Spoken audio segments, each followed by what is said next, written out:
Well, thank you all for coming out in this incredible weather that we're having. Thank you for, some of you are just in the building, but some of us had to walk all the way across campus and decide the way it rained.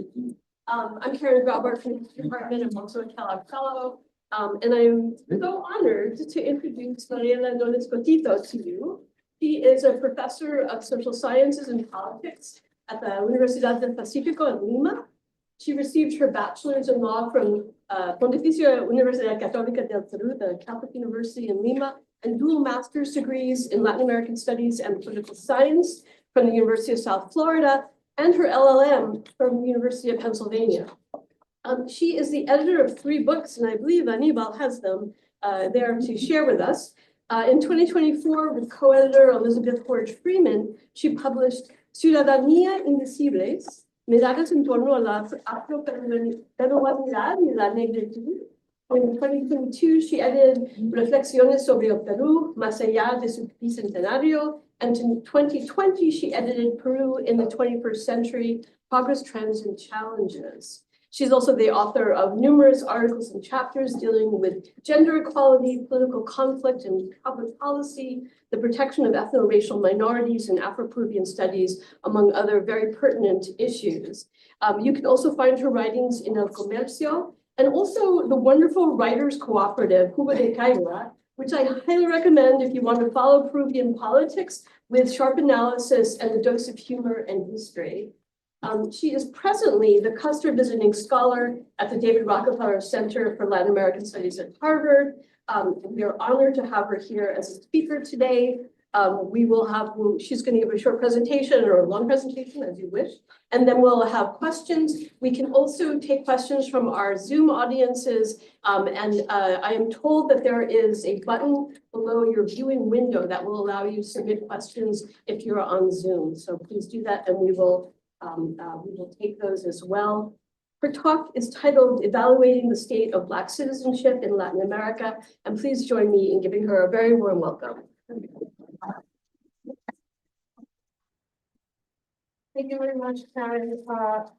It is a long-ish presentation, but ideally it's going to be fun.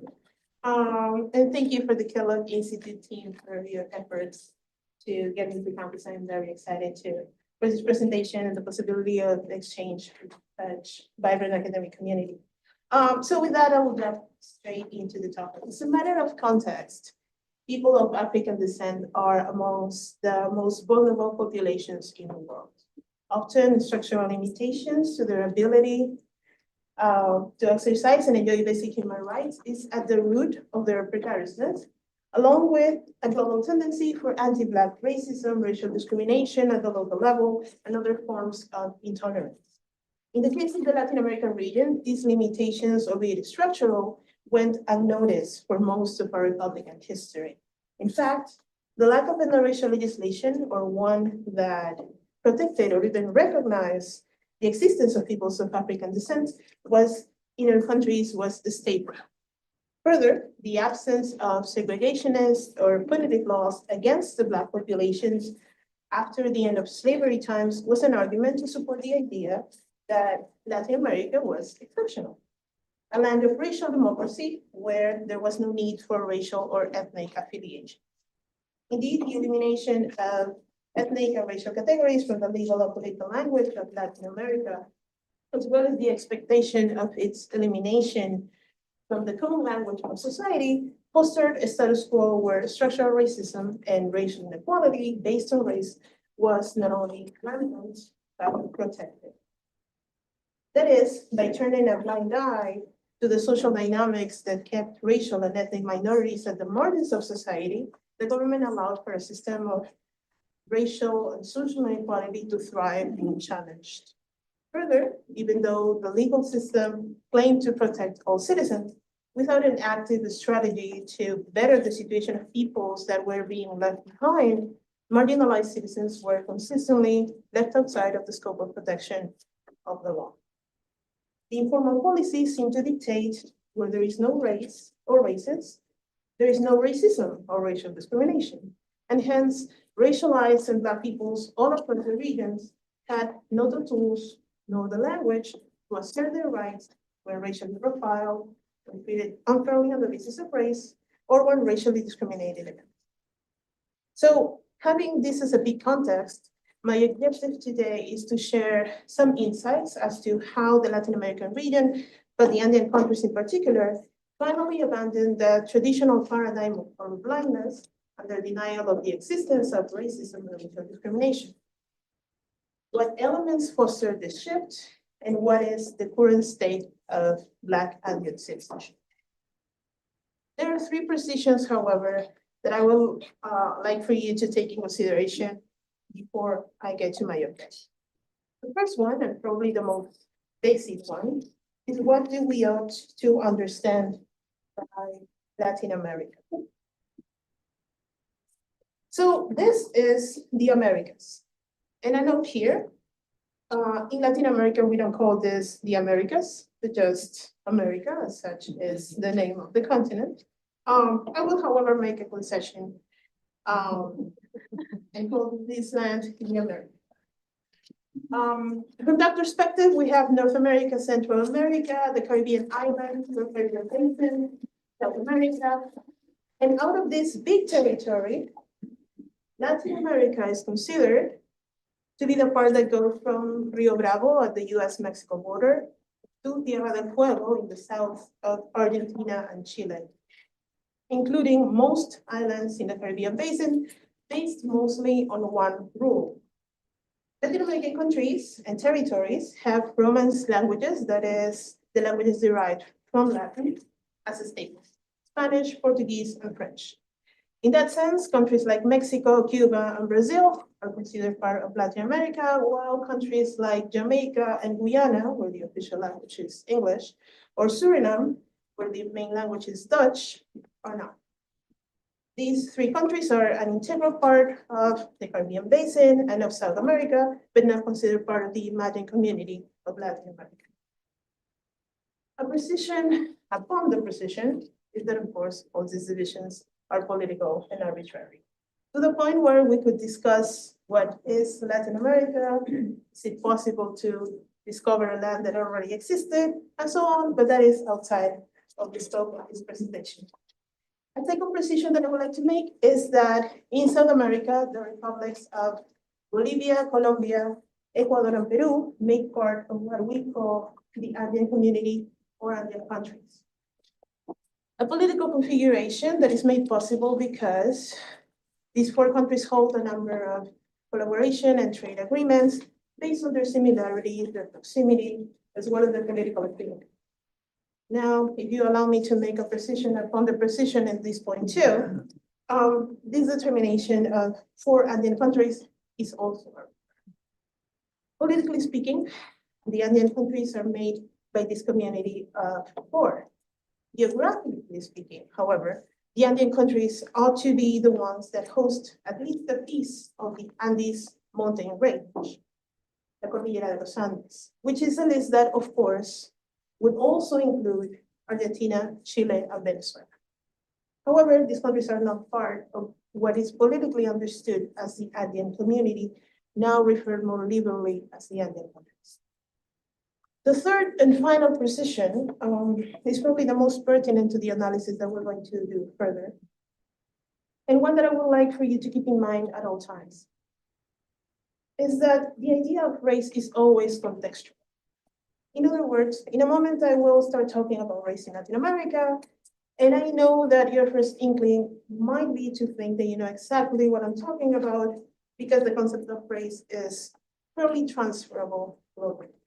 And although that might be true, that we use the same concept to describe race, the way in which we operationalize, we give meaning, we interpret, we experience said concept changes in different countries and regions. For instance, while in the US, when we're talking about race, we think generally of a binomial composed by white people and people of color. In Latin America, we think of a pigmented continuum where the fairer skin might be white, but it can also be indigenous, especially in the highlands of Peru. And the darker shades do not only belong to Black people, but also to some indigenous peoples with darker skin, like in some parts of Bolivia. Further, well, in the US, the one-world rule meant that having Black people in one's ancestry made one Black. In Andean countries, as a general yet informal or social rule, having any white or European ancestry makes one Black, quote unquote, better. Sort of a one-world rule in reverse. In other words, as race is a social construct, each society, in a different way, and with its own specific characteristics, will construct, realize, and give meaning to the idea of race. So having all of that in consideration, I will now get to the objective of the talk while discussing the state of Black citizenship in the Andean countries of Latin America. And I will begin with a story. Before the transatlantic slave trade, the first enslaved peoples arrived in the Americas were the ones brought by the Spaniard conquistadors as their personal property, working both as servants and as combat laborers. They made active participants of the conquest endeavors. Later, with permits from the Spanish crown, many Africans would be taken to all Spanish colonies, including the viceroyalties established in Latin America. The enslaved, at this time, were mainly used for agricultural and domestic purposes. The establishment of the new and independent republic followed a long process of battles for independence from the Spanish crown that went between 1809 and 1825.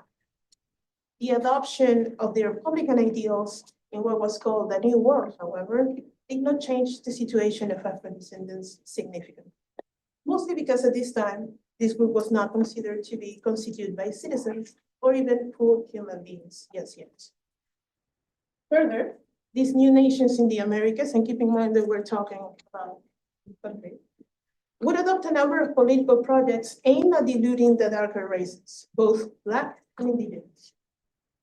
In the lower part of the Southern Cone, for instance, a policy of ethnic cleansing of the indigenous and Black peoples was in place, while fostering an open border policy for massive European migration. Out of that, just for perspective, the current population of Black peoples in Argentina and Chile is under 1%. In the Andean area, the objective was similar, just the means that they used were different. In these mostly indigenous countries, the promotion of mestizaje or miscegenation, both as an ideology as well as a political project, was in place. The big objective was to strive for a whitening of the population that went along with the Eurocentric standpoint and epistemologies followed in these new form societies. The abolition of Black slavery in Andean countries, an occurrence that happened formally in 1826 in Bolivia and had been completed in Colombia, Peru, and Ecuador by 1854, did not do much to change the livelihoods of Afro-descendants of the time. The big majority of them participated in survival economy since after manumission, their masters became formally their employers with undignified salaries. And I made this comment about not a significant change, both after the country's independence and after the manumission processes, because as we know, no rules or legislation is enough to change mentalities or the collective imaginaries of people. Not automatically. So what we have, the historical record, is that after this major political phenomena, the new free men and free women were still deemed at the margin of society, and their citizenship status, albeit as free agents, was not guaranteed or socially accepted, even when affirmed by the law. And here, if I may, I bring a few points of information that I find noteworthy about the abolition processes in the Andean countries. A few historical anecdotes. The abolition of slavery in Bolivia, the one that I previously called formal, was sanctioned in their first constitution. In 1826, the first constitution of the new nation of Bolivia declared that in a free country, all persons should be citizens, including the previously enslaved. There is, however, a semicolon right after this premise, as it happens. It says, that reads, yet the enslaved cannot leave the master's house, but under the procedure that will be determined by a special law. A special law that was never enacted. So the real manumission would come in 1852. In the case of Peru, the state did just not declare that slavery was against Republican ideals and that it should all be free. No, in 1854, the state effectively expropriated all the enslaved peoples nationwide, paid a reparation to the owners for their local property, and then manumitted the now property of the state. In the process, however, they did not enact any kind of legislation that affirmed citizenship or even the humanity of these people. That was, again, rebought and then manumitted. People that now, by the way, were expected to mingle and function in the same society that had them as less than human the day before. The cases for Ecuador and Colombia had to be better, right? Well, the case for Ecuador is similar. We have to find the humor. Okay, so the case for Ecuador is similar to the one from Peru, but the enslaved could not legally leave the master's house until the state debt was paid in full. Meanwhile, the best process, if you will, is the one from Colombia. Same process, reparations to the owners and all the slaves, but a major difference. The manumission was accompanied by a formal declaration of citizenship for these new people. At manumission, they were made Colombian citizens, which is something that did not happen in the other countries. Now, why is this detail significant? The recognition of Black citizens in Andean countries was not necessarily a given 50 or for some countries 30 years ago. For most of the 19th and 20th centuries, Andean governments asserted the absence of racism and attested to cordial race relations. They constructed this argument by using a notion of racism in comparison to countries like the US or South Africa. Indeed, it's nations with strong racialized regulations that establish legal differences between their Black and white populations, Jim Crow in the US and the apartheid system in South Africa. No country in the Latin American region could relate to this idea of racism, since they had never established a racially legal separatist system. Furthermore, in the specific case of the Andean countries, because the nation formation project rested on the ideology and political project of mestizaje and racial mixing, the racial democracy myth was a given. Still, racial and ethnic differentiation permeated Latin American societies through informal methods and its regular quotidian. In fact, under its system of political and legal colorblindness, where racial differences were not acknowledged and hence never remedied, color-coded inequality became the status quo. That is, since racial inequality could not be addressed because of the lack of mechanisms to do so, it thrived and deepened the social, political, and economic gaps that kept racialized peoples at the bottom of most social pyramids. Towards 1970s, the political transition of Latin American countries towards democratization and the internationalization efforts of the ethnic and race-based movement at the national level provoked a shift that started to move the trend of the regional racial politics. With the adoption of what Professor Tiana Pachel and other academics have called multicultural constitutionalism, some countries in the Latin American region started the process of recognizing their Black populations in public policy and in legislation. And let me be very specific. By recognizing, I mean mentioning the existence of Black peoples in their territories, explicitly acknowledging some of their contributions in public discourse and official documents, and most importantly, counting them in national census and demographic evaluations, not just as mestizo citizens or as other, but as Black or Afro-descendant peoples, depending on the category used in different countries. This time, Pachel and others would argue, was characterized by the consistent integration of national constitutions with reference to their Black and Indigenous communities, or at least with the constitutional recognition of the ethnic and racial diversity of the nation.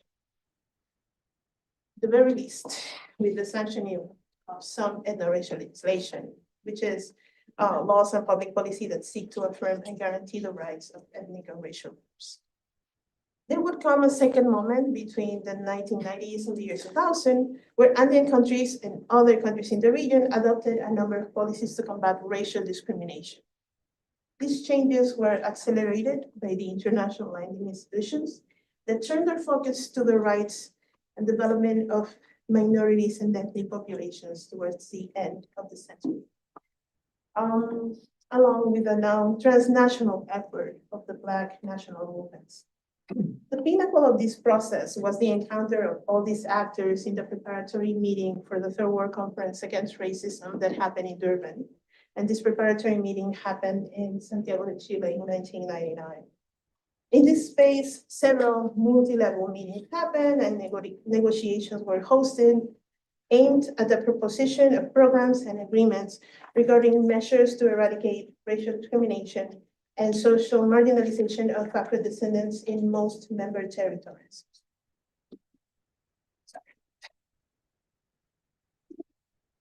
The conference for the Americas actually good. Served to facilitate the dialogue between Black activists and advocates, but most importantly, I believe it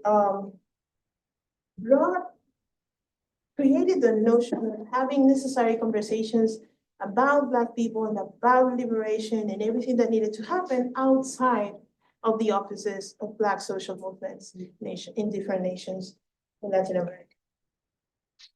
It is out of the process of Durban that the delimitations Afro-descendants face to the full enjoyment of their rights is recognized also as a human rights issue, which in turn created a specific mandate for member states. Governments would finally recognize the person of African descent as a political subject to be protected in general, but specifically from all forms of racism and against racial discrimination by all means necessary, which is a human rights maxim, including legislation, public policies, and other institutional mechanisms. So with the adoption of a robust body of ethno-racial legislation, most of it recorded after Durban, Latin American countries sought to redeem their historical debt to Black Latin Americans. And with that, the norms that took the racial politics in the region from colorblind to racially specific are now expected to usher the population of African descent in Andean countries to a third stage in their political standing. And by that I mean the following. While they were enslaved during colonial times, the first step, later freed but left outside of the social and political nation dynamics, that would be the second step, they are now recognized as subject of the law and public policies, and their rights are protected. The third step. I would argue, however, that after the adoption of this type of protective legislation, the situation of most Afro-descendants in the region is not changing. According to most estimates, around 134 million people in Latin America self-identify as Afro-descendants. That is roughly 1 in 4 people in the region, with the most of them living in Haiti, the Dominican Republic, Brazil, and Cuba. Still, being over 20% of the Latin American population, Afro-descendants experience disproportionate levels of poverty and social exclusion in every country of the region. In fact, although a majority of Afro-descendants live in areas with privileged macroeconomic conditions, such as capital cities, they do not necessarily profit from these conditions, being relegated to marginal areas or ones with lower access to services and jobs and exposed to higher levels of pollution, crime, and natural disasters. Lower level of educational attainment and school desertions are also a matter of concern for these populations, which of course has an important impact on family poverty cycles and the possibility of creating or accumulating generational wealth.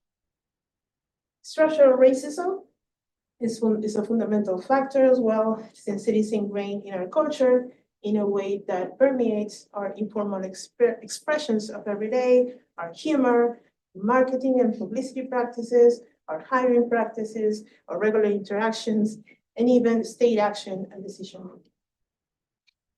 As embedded in all social, official, and unofficial institutions, racism has an impairing effect on Afro-descendants' access to markets, to services, spaces, and the enjoyment of their basic human rights. Still, slowly but surely, the work is being done to better the situation of Afro-descendants until their full inclusion is achieved into our societies. Most national statistic agencies are including now ethno-racial variables in national census and other statistical tools, and many ethno-racial legislations and instruments are being enacted every day across the Americas. Now, there is a number of arguments that could be made against the very nature of this type of legislation. The first one is that a huge amount of faith is being placed in it to resolve the Black issue without an account of its shortcomings, its silences, and its limits. This is a problem because it makes the public servant, the one called to implement this legislation, think that the responsibility is met just by writing the law. Yet it does not consider that the implementation of the law has to take into account the protecting an ethnic group that society at large does not think or believe needs a special protection is an uphill battle, both at the communication level and at the implementation level. A second problem that we are seeing now is that when it comes to racial discrimination, the legislation focuses on the criminalization of the conduct, but they are not substantive measures to prevent racial discrimination from happening, not a strategy to actually educate society at large on what racism is, how it looks like, and how to verify and course correct our own behaviors, both individually and collectively. And to this point, I know that this may sound foreign to most of you because how can a society not be able to see or recognize racism? Yet, remember my previous remarks. Latin American social and political heritage is rooted precisely on the fallacy of equality and that there is no racism in our countries, so our ignorance about these topics is still major.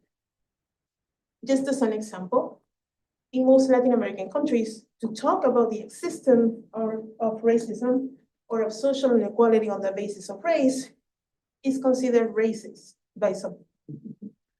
In that context, the generation of legislative remedies for racialized peoples, while excluding references or plans of action for society at large, is problematic, especially because racism cannot be eradicated or solved only from the perspective of the peoples at one end of it alone.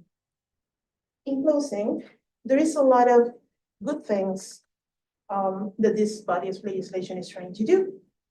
There is a few things that are still going unaddressed. There is a lot of things that could be done better.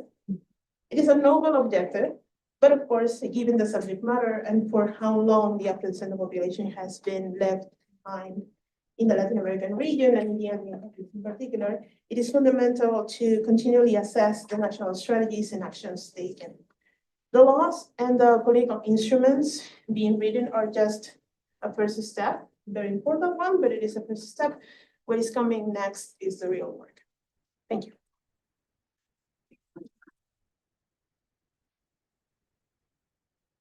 Mariela's going to take her own questions, so raise your hand or submit a. People on Zoom can submit them through the box, the button. Yes. Thank you so much. I'm a grad student here in the Department of Romance Languages, and I really appreciated the talk as it's also related to my research of Afro-descendants. So I wanted to ask you, because you mentioned at the beginning that there's this kind of like reverse one drop of blood rule, that people in Latin America who have one white descendant consider themselves as whites. And I was wondering if in the region of the Andes, with the inclusion of Black descendants in the census and everything, if there has been some education in the population or something for them to identify themselves as non-white, because I'm thinking about the case of Argentina or Puerto Rico, for example, and how they had trouble in people identifying themselves as non-whites. So I was wondering if you know anything about that in the Andes region. Yeah, more than identifying people or that, focusing the efforts on people identifying as non-white, there is a lot of efforts for people to stop using the over-encompassing mestizo. But this was, in most countries, actually forced by the census. This kind of happened. So for instance, in the case of Peru, the question about self-identification with the option of Black happened in the census in 2017. The last time that they had used the label Black in the census was 1940. So it kind of took people by surprise. And of course, it created a number of problems because you had census takers not wanting to ask the question, thinking it is offensive. You had respondents not answering the question, thinking it was offensive, right? But in general, it created an uproar. What do we do with this question in a context where we have not been incentivized to self-identify in any way, right? But rather always using the label mestizo. Still with that and having that as an option, the mestizo population came out as an official numbers at 60%. So some countries are thinking about either eliminating the option altogether and having the option other so people can actually affirm a racial or ethnic affiliation of some sorts. But yeah, that is happening in most countries now, especially that for a number of reasons, everybody is including these kind of variables in not only in national censuses, but also in different surveys at a national level. So it's growing to that. Yes. Thank you so much. This is really, really fascinating stuff. My name is Roger Cadena. I'm in the sociology department. And I'm really interested in like the labels that we use to kind of talk about Black citizenship. So as you were talking, I was thinking of the different words that were brought up, and I thought of, Black or negro. I think of here, at least in the United States, that could be the label of like Afro-Latino or Afro-Latinx, And then I also think of like Afrodescendiente. And I'm really curious about like, how do you understand those labels in relation to each other? And what do you think that tells us about the heterogeneity of this broader understanding of what it means to be Black in these areas? That is very interesting because that is also part of one of the positions that I made at the beginning regarding race. So the idea of the Afro-descendant or Afrodescendiente, right, is consensus language, is lenguaje consensuado, right? In the context of the conversations in Santiago de Chile for the pre-conference of Durban. So Black people in the region looked at each other and went, okay, what do we have in common? Because in the region, different Black groups sometimes are racial groups, sometimes are ethnic groups, and they have different things in common, right? Just as a matter of parenthesis, when we talk about Black people in the regions, we're talking about poblaciones negras, but we can also talk about garifunas and about quilombolas and about palenqueras. And so there is and raizales, so there's a number of Black groups, right? But what do they all have in common? Is that they have some kind of African ancestry, right? So, and or descendants of Black enslaved peoples in the region were brought to the region. So they decide that the label that we're going to use when it comes to getting us together or talking about our agenda, if you will, is Afro-descendant. Afro-Latinos, just keep in mind that people in the region is Latin American. And the Latino label is a label that is only used in the US, right? So Afro-Latinos, for instance, would not be part of the group that I'm talking about necessarily.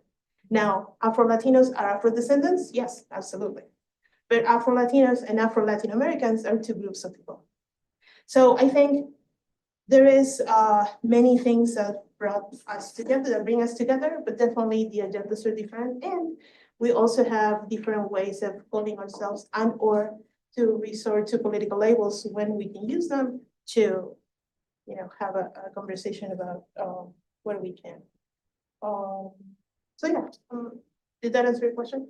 Yeah, I guess like, I guess the other part of the question that I really had is like, what does this tell us about then, like, how do you think the law is kind of working to understand the heterogeneity of the people who, you know, this entire class of people you're talking about with different labels, right?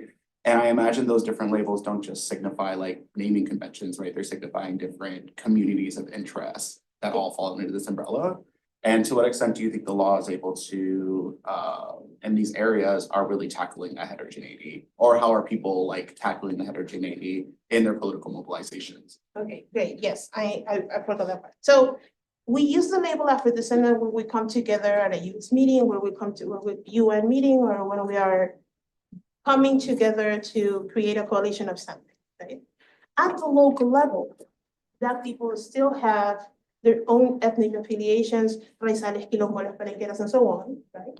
So normally legislation is made at the national level, not always in a good way, but for the most part, including all these identities that correspond to the local self-identification of Black people. Right, as the census will actually collect the data for one country specifically, the legislation is normally regulating the needs of this country and the population of one specific country specifically. So in that context, there is way more opportunity to address what is going on at the local level, keeping in consideration the nuances and differences between these groups. Again, countries do not always do this well, but at least that is the objective in the case of ethno-racial legislation at the national level. Yes. Bearing on what you just said, the affirmative action protocols that have occurred in Brazil the last several years that on some levels backfire by having people be checked for whether they really have enough Black in themselves to register the jobs or whatever they've gotten. Is there an analog within these Andean nations, either of the affirmative action or this check back to see how Black you really are? No, State positions or government unit. yeah. My name is Scott Barton. I'm in African studies. Yeah, thank you. The program in Brazil has been kind of a staple. It is now that some other countries, specifically Colombia and Ecuador, are looking at what they can do, confronting it with the failures and the successes of the Brazilian case. Because of course, one of the things that happened in this context where the self-identification was not incentivized is that once resources were injected, right? And in the context, if you self-identify, you can access to a job or you can have a scholarship and so on. People started to weaponize or use the labels, abuse the use of these labels, right? And of course, that created a massive problem. What is being done, for instance, in Ecuador right now is that they are including the racial and ethnic affiliation of the person in the document, in their official national document. So now they don't have, for instance, to have un testigo or an organization saying, yes, this person is Black, right? But these are processes that are still in a trial and error stage, because of course, once we moved from the material scarcity where, yes, it is true that self-identifying didn't really make a difference, to now some countries where it does, and that could continue to create some problems in the long. Thank you. Of course. I think actually building a little bit on what Scott just asked you in your answer, because I was thinking, I'm having worked in Peru for 20+ years. I've seen like a real change, but it's a very strange change, right? The self-identification tends to be in the cultural realm, that we identify with Afro-Peruvian music and food and things like that, rather than actually thinking about it in terms of politics. But I was thinking, as he was, about the resource attachment to these things. And you mentioned quilombolas and palenqueros, right? And that in those cases, people who have a history of discrimination are able to access particular types of resources through their communities. And that in a lot of ways that reminds me of, for example, in Ecuador and Bolivia, where indigenous communities can access resources based on their own histories and heritage. And I'm wondering what you think about that. Or do those policies offer new ways to perhaps incentivize, but also actually enact anti-racist policies? I think that's something really to think about or reflect.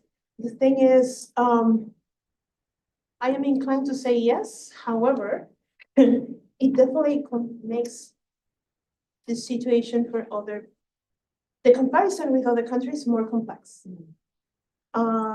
So the antecedent to that is that, for instance, the agenda for Afro-Colombians and Afro-Ecuadorians includes the idea of land rights, right? But then in countries like Peru, Peru, Afro-descendants do not have a claim, for instance, to land of any sort, right? So so that makes the comparison difficult, because what has happened in the case of Ecuador and Bolivia specifically, which is very interesting and related to that, these are two countries where Black people can actually make the claim about land rights, is that they are still considered racial groups, sometimes in the constitution, sometimes in the law. And but when it comes to ethnic rights or collective rights, for instance, land, they can use that protection, which in other countries would not be the case.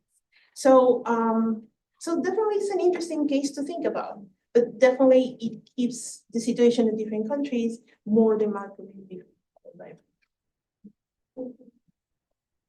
There's one more thing. Oh, yes. Just want to mention that you said that in Chile there are 1% of like energy field. I would say that the countries are quite different.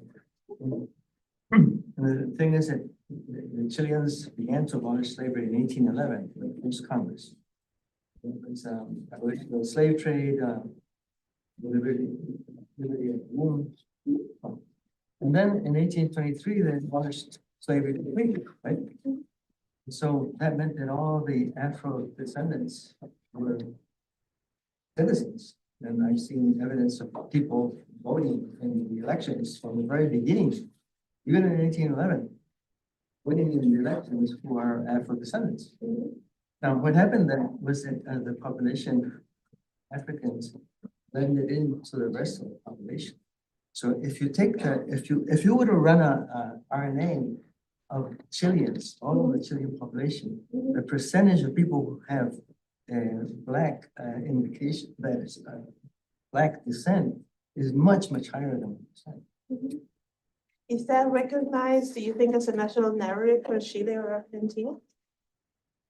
I don't know about Argentina, but I talked about this with my friends, and one of my friends did his RNA and he discovered that he was 4% Afro, right? He didn't know that.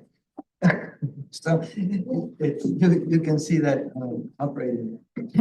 Now, one of the interesting things is that the electoral processes began with the participation of African descendants. And so that never became an issue as Chilean democracy developed.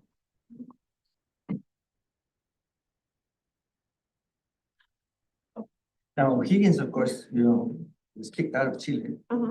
And he obviously was a racist and became a slave owner in Peru. We had, well, it's not Chile, it's Argentina, but we had the, what's it called?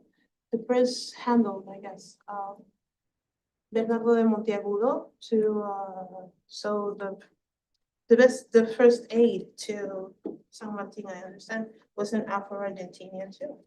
So yeah, there is Black people all over our history. Half of San Martin's army was Black. Yeah. And still, as a matter of national narratives, some of these historical anecdotes, if you will, make not part of what the national narrative of the country is, right? So for the longest time, Even now, maybe a little less, but for the longest time, the national narrative, collective imaginary of countries like Argentina and Chile is that they are white countries or European-like countries. And Not the, Chile, no, not Chile, the consciousness of indigenous descent and so on is very strong. oh no, people exist, that's what I'm saying, people exist. And people exist. Argentina in that sense is really what you described, but I don't see That that happens in Chile Chile. is like Argentina. Thank you, yes. Oh, excuse me. Thank you very much for your presentation. I found it really, really eye-opening. And it corroborates so much of what I've seen just on the ground in my own work in Ecuador and Colombia in particular, and in my readings across the region. I'm Mark Sanders. I'm in Africana Studies as well. Scott, who just had to leave a second ago, and Zach, right here. And I was really intrigued by what you said right at the end, that I maybe you were being a bit tongue in cheek and saying it might be tough for us as Americans to identify, to relate to the notion of identifying or talking about race being labeled racism or being racist. But I think that is exactly where the MAGA administration is right now. And so the kind of work that we do is very much kind of in their crosshairs because it raises issues of racism. It points to historical and contemporary racial barriers to equality, et cetera. And this is something that is kind of metastasized to the states, and we see all kinds of legislation. So my question is very early perhaps, but do you see in these Andean countries a kind of license for a backlash in a similar way? A kind of license from this administration to say, no, we need to actually go back to being quote unquote raceless and stop talking about these categories and stop talking about these special provisions. So, yeah. And I'm trying to figure out what can I say and what can I not, because there's information there. But so in general, I think that the US and the region, we're moving in the opposite direction, right? You guys seem to be walking towards colorblindness or the aspiration of colorblindness, not talking about race, right? Which is where we are coming from. And we already know that it doesn't work. Because it just, talking about equality for all becomes a blanket where the people that is not equal keeps being not equal. And the gaps just keep widening. In terms of the US efforts in the region to sanction this kind of specific legislation or this kind of talk, since the influence that it would happen would have to do with resources, for instance, and the efforts of USAID are already being cut, right? So through that arm is that we are seeing some changes specifically, right? The good thing is that by now, those kind of sanctions would not be enough to curtail the advancement that we're doing. So legislation is still happening right now at the OAS, the Organization of American States. There is still efforts to continue to create a Black institutionality, as it's called, which includes not only more legislation, but also programs and the assignation of more resources. So that agenda is already moving forward, even though one country might not be in agreement with it, right? There is a moment in history where I think the huge influence of the US in the region would have had enough weight to probably pause this kind of efforts. I don't think that is the case right now. Thank you. I just wanted to contribute with something little about the education so people can identify themselves as Afro-descendant or not in the census. In the case of Colombia, I don't know in the census of 2006, but in the census of 2018, it was like a little campaign education. And it actually, what happened is like the census actually counted less than the people was expecting. And because there was a campaign from before, the collectives could organize and sue the government because the numbers that the government was given didn't correlate with the numbers that organizations themselves thought about, like were gathering about, so, yeah. Yeah, that happened in Peru too, not the soup part, but the fact that, because people was not expecting these questions and so on, and all the cases that I was telling you, that questions not being asked or not being responded, or just overall confusion with it. The governments, no, the organizations, and even the World Bank had the Black population in Peru at 6% or so, and the official numbers says 3.6%. So we're hoping that for the next census cycle, a campaign is going to happen before, so people is actually more prepared to actually answer the question. And this is probably related to what Karen was saying before. There is a disconnect also. Many countries, not only Peru, but many countries, there is a disconnect between the affiliated Black people and the non-affiliated Black people. As in, the people that is at least close to organizations, and they're using the language, and they use Afro-descendants, and so on. And then the regular Black people walking down the street that is still considers themselves Negro or Black, depending, or the specific label that they use. And then look at these organizations and go like, yeah, those are the ones doing whatever they're doing, but me, I'm just living my life, right? So that is also this connection there that we should look at. And one more thing that I remembered, sorry, after, about your question of the one role in diverse, like the comment that I did. We still have phrases in the regular quotidian, like mejorando la raza, for instance, like to better the race. So those kind of social forms are things that are still part of our societies, right? Even though technically and formally and in the law should be abolished, and we're not talking like that, but that's still part of our collective imaginary. Yes. So kind of going back to going to that point in general, and then actually thinking back to my question of understanding heterogeneity. I'm really curious to think about like, I was actually looking at one of your articles, the in Puntis, and I see that you were citing Edward Tejas, right? And so one of the things I was really interested in is like, in understanding the heterogeneity of Blackness in these areas, how does the law or how do these movements kind of deal with the with skin tone stratification and the role that colorism plays in the dynamics of Black movements? They're part of the conversation. They're always part of the conversation more or less in different countries regarding where is more of a problem and where is not. But yeah, that is part of it. Because the thing is,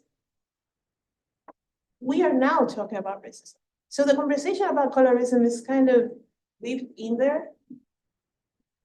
We don't use the label over there. We don't talk about colorism. We stop at racism, right? But of course, the privileges and the merits that we get in terms of our own shading, even though we're part of the same group, right?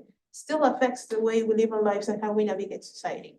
So yeah, those are part of the racism conversation, not specifically as colorism yet.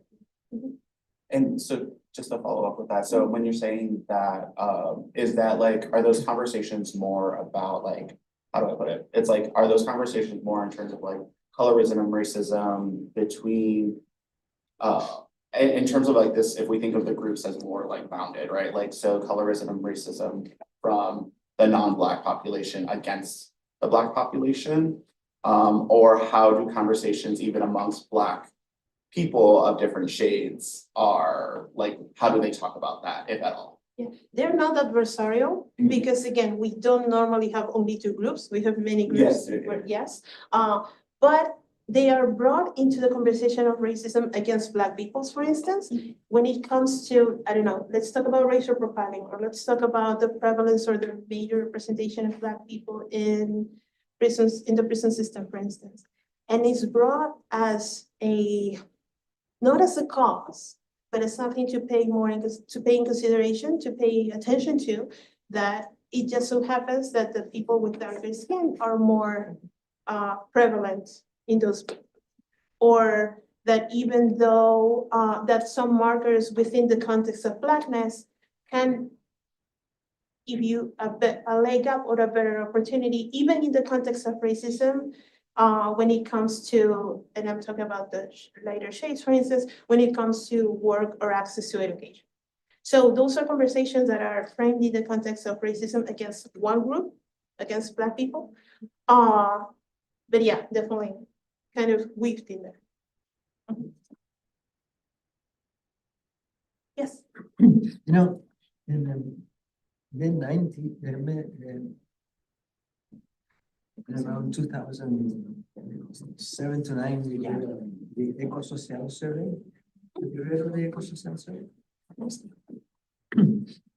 the best kept secret. This was a survey that we did in 6 countries in Latin America, including Peru, Brazil. And when it came to the identification of racial lines, we put in the question, well, how do you identify yourself? And the options were, well, the usual ones, but we added, at the end, we added mezcla de todo. Mezcla de todo. And it turned out that when people answered, the majority went to mezcla de todo.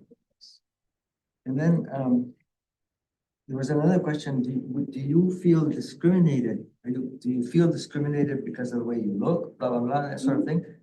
Or because you are poor? Mhm. And it turns out that the majority, in all countries, the majority of the people said, I'm discriminated because I'm poor, not because of the way I look. So, I mean, that's, there are several volumes that we published with this survey. They should be available. They were published by Ciaplan and Santiago. Thank you. I'll look for it. That's definitely in line to. There is a sector in academia that has been doing work for the longest time, of course, in the social sciences that focuses on the notion that the problem in Latin American countries is not a problem of race, but a problem of class. And yeah, we can find a lot of bibliography about that, absolutely. But I think, and this is just my personal opinion, right? One of the things that this studies might be missing because they're not using variables of race is that it just so happens that when we study class in Latin America, the most impoverished and the people that is at the lowest classes, if you will, they just happen to be racialized people. So removing the variable does not make the problem disappear, right? We're just not naming it. But there is a lot of material about that. And also there's another thing, and this is again, survey in Peru, right? It happened in 2011. They asked a national survey, how many of you, by percentage of the country, have felt discriminated against? And 53% of people, on the basis of race, and 53% of people, if not more, said, I have been discriminated against on the basis of race. Have you ever discriminated against anybody? And only 8% of people said, yes, I have discriminated against. That doesn't make sense, right? But again, we are complex peoples.